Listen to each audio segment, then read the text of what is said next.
Hi friends, मैं advocate Yogesh Agarwal और आज हम एक नई सीरीज शुरू करने जा रहे हैं जिसके अंदर हम बात करेंगे how to become a successful lawyer. और आज हमारे बीच में है एडवोकेट विकास नागवान जी, जो दिल्ली हाई कोर्ट के अंदर प्रैक्टिस करते हैं और ऑलरेडी बड़े बड़े केसेस को हैंडल कर चुके हैं।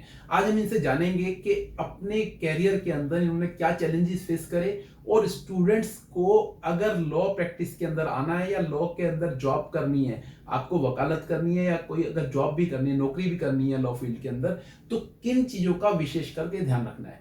तो विकास जी, मैं आपका स्वागत करता हूं आज इस इंफॉर्मेटिव वीडियो के अंदर। सबसे पहले आज शुरुआत करने से पहले मैं ये जानना चाहता हूं कि ये बताइए कि आपने लॉ फील्ड को क्यों चूज करा। योगेश जी, सबसे पहले तो आपका बहुत बहुत धन्यवाद मुझे इनवाइट करने के लिए। और जैसे आपने बहुत सही बोला कि लाखों स्टूडेंट हर साल अपना LLB कंप्लीट करते हैं और उसके बाद एज एन एडवोकेट प्रैक्टिस करना चाहते हैं, लेकिन मेजॉरिटी बहुत सक्सेसफुल लॉयर नहीं बन पाते हैं। चुनिंदा अप्रॉक्सीमेटली शायद टॉप 1% ही हैं जिनका नाम आपको कहीं ना कहीं सुनने को मिलता है। जहाँ तक मेरी बात है तो मैं तो आपको पहले बता दूँ कि I used to be an engineer. मेरा तो लॉ में आने का कोई दूर दूर तक ना कोई सपना था और ना ही लॉ की फील्ड में आने का मेरा कोई जील था या कोई मेरे लिए मोटिवेशन थी। I was preparing for UPSC और UPSC में हमारा एक सब्जेक्ट है कॉन्स्टिट्यूशन ऑफ इंडिया, जो कि हमें पॉलिटी में पढ़ना होता है जी। तो अब हमारी इंजीनियरिंग में कॉन्स्टिट्यूशन नहीं पढ़ाया गया।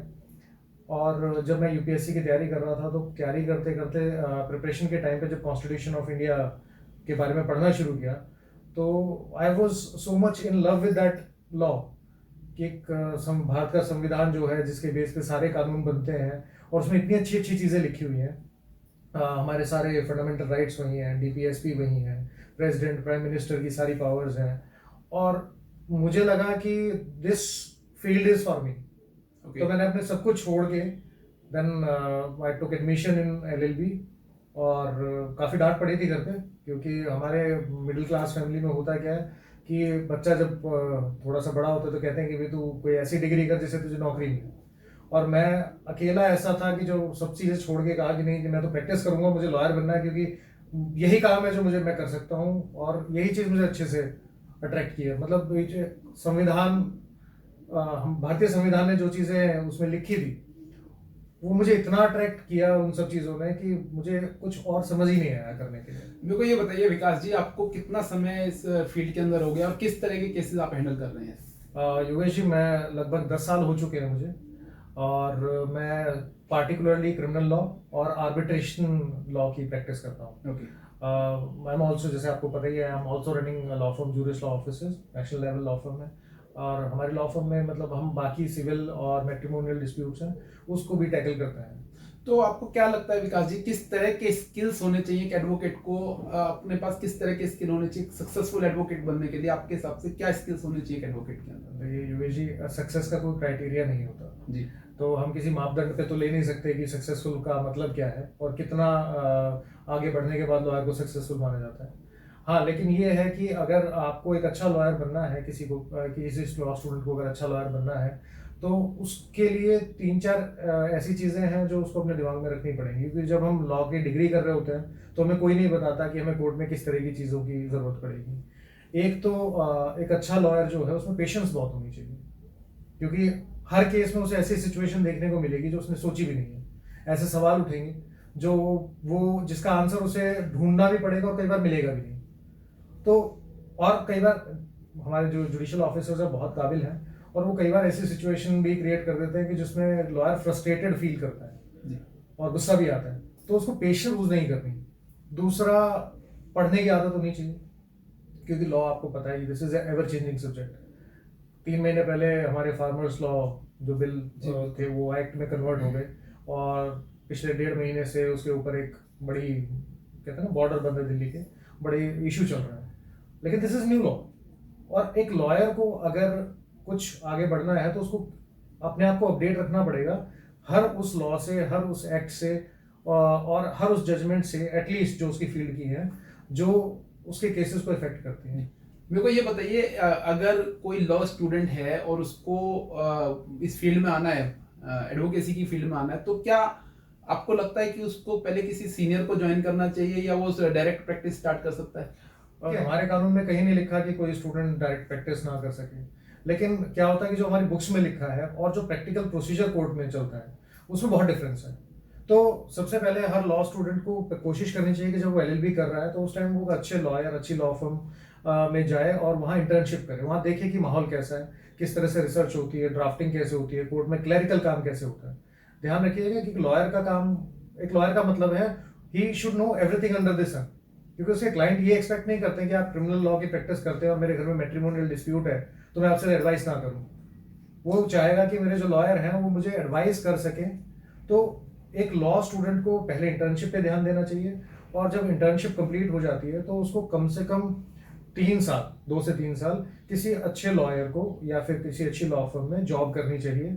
एज ए जूनियर उसको काम करना चाहिए। उसको जब तक उसे ये नहीं पता लगेगा कि कोर्ट के अंदर इन्स एंड आउट्स क्या है, केस को किस तरीके से हम डिफेंस तैयार करते हैं, किस तरीके से आर्ग्यूमेंट करने हैं, और कौन सी चीज़ बोलनी है और कौन सी चीज़ नहीं बोलनी है जी, तो तब तक वो अच्छा लॉयर बन ही नहीं सकता। तो आपने किस तरह के चैलेंजेस फेस करे? आप आज एक सक्सेसफुल एडवोकेट हैं, दिल्ली में प्रैक्टिस कर रहे हैं और आपके बहुत अच्छे अच्छे क्लाइंट्स हैं। मेरे को पता लगा है कि आपने बड़े बड़े केस हैंडल करे हैं।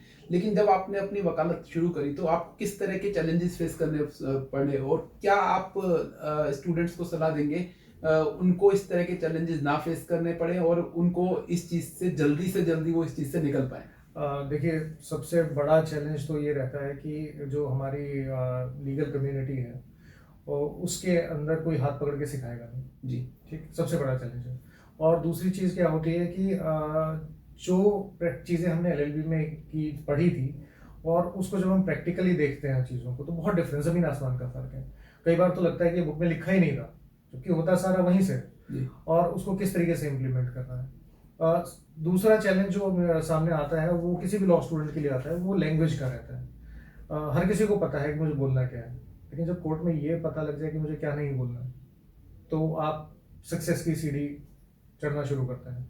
और सबसे बड़ी बात है कि आप मुझे 3-4 बार बोल चुके हैं you are a successful lawyer, मुझे I humbly accept that, but मुझसे बड़े और अच्छे लॉयर बहुत हैं।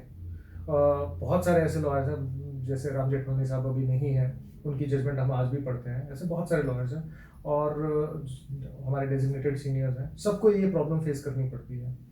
दूसरा जो लॉयर के लिए सबसे बड़ा चैलेंज आता है वो ये आता है कि अगर उसने नहीं पढ़ा है, उसको लॉ की नॉलेज नहीं है और कोर्ट में कोई दूसरा केस चल रहा है तो he is there to listen, लेकिन उसको ये नहीं समझ में आएगा चल क्या रहा है, ये ऐसा ही क्यों बोल रहा है। जी बिल्कुल। तो ये तो, और तीसरी जो सबसे बड़ी प्रॉब्लम आती है वो रहती है कि अगर आपको पढ़ने की हैबिट नहीं है तो हर तीसरे चौथे दिन या तीसरे चौथे केस में ऐसी सिचुएशन आएगी कि आपके सामने वो जजेस ऐसा सवाल लेके खड़े हो जाएंगे या वो ऐसे सवाल पूछेंगे जिसका आंसर आपको पता ही नहीं होगा।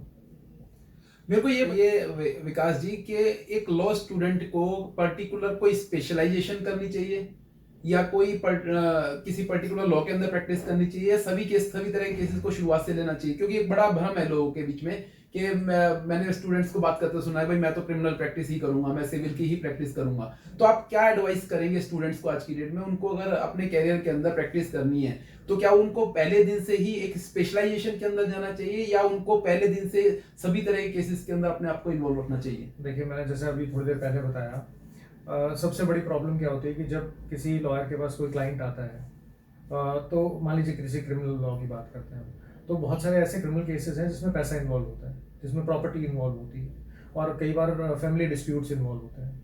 और लॉयर का मतलब है कि चाहे वो प्रैक्टिस क्रिमिनल लॉ की करे या सिविल लॉ की, उसकी knowledge criminal, civil, matrimonial, constitutional law सबकी होनी चाहिए। जी बिल्कुल।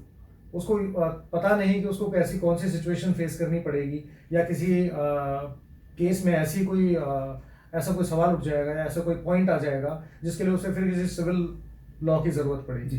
तो सबसे पहला तो हर स्टूडेंट को ध्यान देना चाहिए, हर नए लॉयर को ध्यान देना चाहिए कि वो हर तरह के केसेस स्टडी करें। वो अलग अलग लॉयर्स के, सिविल लॉयर के पास जाके जूनियरशिप करें, इंटर्नशिप करें। वो ऐसी लॉ फर्म में जाए जहाँ सिर्फ क्रिमिनल लॉ पे काम होता है, कॉन्स्टिट्यूशनल लॉ पे ध्यान दें। जब तक उसे सारी चीज़ें नहीं पता होंगी तब तक एक कंप्लीट लॉयर बनना मुश्किल है जी। तो और जहाँ तक स्पेशलाइजेशन की बात है तो 5 साल, 6 साल, 7 साल आप पहले अलग अलग केसेस डील करें। उसके बाद जब आपको जैसे जैसे एक्यूमेंट हो जैसा आपको ठीक लगे उसके बाद धीरे धीरे स्पेशलाइजेशन की तरफ जाएं। मेरे को अब ये बताइए विकास जी, आज की डेट में जो लॉ स्टूडेंट्स हैं उनके पास क्या क्या कैरियर प्रोस्पेक्ट्स हैं, वो किस किस तरीके के कैरियर्स को चूज कर सकते हैं और कैसे अपने फ्यूचर को आप आगे ब्राइट कर सकते हैं? वो देखिए, जहाँ तक लॉ की बात है तो एलएलबी अकेली ऐसी डिग्री है, लॉ अकेली ऐसी फील्ड है जिसमें एंट्री के बाद किसी भी इंसान के लिए कम से कम 1000 दरवाजे खुलते हैं। और लॉ स्टूडेंट्स को जो सबसे पहली चीज़, सबसे प्रेस्टिजियस चीज़ है जो दिखती है, वो रहता है जुडिशियल सर्विसेज, कि आपने एलएलबी की और उसके बाद आप कहीं जाके आपने एग्ज़ाम पास किया और आप जज लग गए। उससे प्रेस्टिजियस कुछ नहीं है, क्योंकि सबसे ज़्यादा मेहनत जो हमारे जजेस करते हैं वो हर पार्टी को, मतलब हर पार्टी के ऑपोजिट पार्टी के लॉयर्स होते हैं, उनको सुनना, ऑर्डर पास करना और खुद को अपडेट रखना। तो और सबसे बड़ी बात है, उसके अलावा जैसे पब्लिक प्रोसिक्यूटर हैं, लेकिन अगर वो प्राइवेट प्रैक्टिस में उनको लगता है कि प्रॉब्लम है तो they can always go for the public prosecutors job. इसके अलावा किसी लॉ फर्म में जॉब कर सकते हैं, बैंक में लीगल ऑफिसर्स की डिमांड होती है, कंपनीज में लीगल मैनेजर्स की डिमांड होती है। इसके अलावा अगर किसी लॉयर के पास जाके आप जूनियरशिप करनी है तो आप इंडियन प्रैक्टिस में भी आ सकते हैं। इसके अलावा हमारे हाई कोर्ट और सुप्रीम कोर्ट में लीगल लॉ रिसर्चर जो होते हैं उनकी जॉब्स भी अवेलेबल है। जैसे दिल्ली हाई कोर्ट में आपने देखा होगा कि जजेस के साथ कोर्ट में 2 या 3 स्टूडेंट या यंग लॉयर्स बैठे होते हैं जिनका काम रिसर्च का है। सुप्रीम कोर्ट में भी ऐसा ही है और ऐसे हर हाई कोर्ट में है, ये प्रोविजन है। इसके अलावा अगर वो लगता है कि वो प्रैक्टिस के लिए भी उनका एक्यूमेंट ठीक नहीं है तो they can always go for teaching. Law professors के लिए एलएलएम करें, पीएचडी करें और वो यूनिवर्सिटीज़ में जाके पढ़ा सकते हैं। अगर अगर मैं आपको सारी लिस्ट बताने लगूंगा तो लिस्ट बहुत लंबी है, हमें कम से कम 1 घंटा चाहिए इस पूरी लिस्ट को डिस्कस करने के लिए। अब मेरे को विकास जी, मेरे को ये बताइए, एक बड़ा ही स्टूडेंट के बीच में, क्योंकि अभी बहुत सारे ऐसे बच्चे होंगे जो 12th पास कर रहे होंगे जो हमारा ये वीडियो देखेंगे, मेरे को ये बताइए, एक बड़ा भ्रम है कि एक अच्छे लॉ कॉलेज से अगर हम अपने आप को ग्रेजुएट करेंगे तो हमारा वकालत के अंदर एक बड़ा ब्राइट फ्यूचर है। क्या इसमें भी कोई सच्चाई है? क्या एक बच्चा अगर अच्छे कॉलेज से, किसी महंगे कॉलेज से या किसी फेमस कॉलेज से लॉ करके आता है और एक स्टूडेंट है जो एक नॉर्मल कॉलेज से लॉ करके आता है, क्या उनको फ्यूचर में दोनों के लिए अलग अलग चैलेंजेस होते हैं? देखिए, अच्छे कॉलेज और महंगे कॉलेज का डिफरेंस है। अच्छे कॉलेज का मतलब है ऐसा कॉलेज या ऐसी यूनिवर्सिटी जहाँ बच्चों को रेगुलर पढ़ाया जाता है, उनको नई नई सिचुएशंस दी जाती हैं, असाइनमेंट दिए जाते हैं। ऑब्वियसली इससे हेल्प मिलती है स्टूडेंट को, दे बिकम हार्ड वर्किंग। मैं कुछ यूनिवर्सिटीज़ हैं जैसे बहुत महंगी यूनिवर्सिटीज़ में नाम नहीं लूँगा, लेकिन वहाँ जाएंगे स्टूडेंट तो वहाँ उनके जो रेगुलर मूड कोर्स चलते हैं, जो उनके रेगुलर एग्जाम चलते हैं, असाइनमेंट चलते हैं, जो इंटर कॉलेजेस कंपटीशन चलते हैं, उससे ऑब्वियसली एक लॉ स्टूडेंट खुद अच्छा ग्रो करता है। जहाँ तक महंगे की बात करते हैं तो उसका कोई क्राइटेरिया नहीं है। याद रखिए कि लॉ जो है, चाहे वो किसी भी कॉलेज से लॉ स्टूडेंट पास करे, लॉ सेम है सबके लिए। हाँ, जो चैलेंजेस, जो कंपटीशन स्पिरिट किसी अच्छे कॉलेज या अच्छी यूनिवर्सिटी से बच्चों को मिलती है, वो किसी लोकल कॉलेज से शायद नहीं मिल पाती। और लैंग्वेज बैरियर भी दूर होता है। एक लॉयर की जो सबसे अच्छी क्वालिटी होती है तो वो होती है कॉन्फिडेंस। और कॉन्फिडेंस जब जनरेट होता है जब वो जो लॉयर है वो बार बार किसी सिचुएशन से निकलता है, उसको पता है कि मुझे इस सिचुएशन में क्या करना है, क्या बोलना है। और ऑब्वियसली अच्छे जैसे एनएलयूज हैं या कोई और अच्छी यूनिवर्सिटीज़ हैं, अगर वहाँ से स्टूडेंट अपना एलएलबी की डिग्री करते हैं तो ऑब्वियसली कुछ डिफरेंस तो होता है। लेकिन ओवरऑल अगर आप लॉन्ग रन की बात करें तो लॉन्ग रन में ऐसा कोई बड़ी क्राइटेरिया नहीं है, कोई डिफरेंस नहीं है। मैं आपको बहुत सारे ऐसे लॉयर्स के नाम गिनवा सकता हूँ जिन्होंने बहुत प्रेस्टिजियस लॉ कॉलेज से डिग्री नहीं की लेकिन वो इंडिया के टॉप लॉयर बने।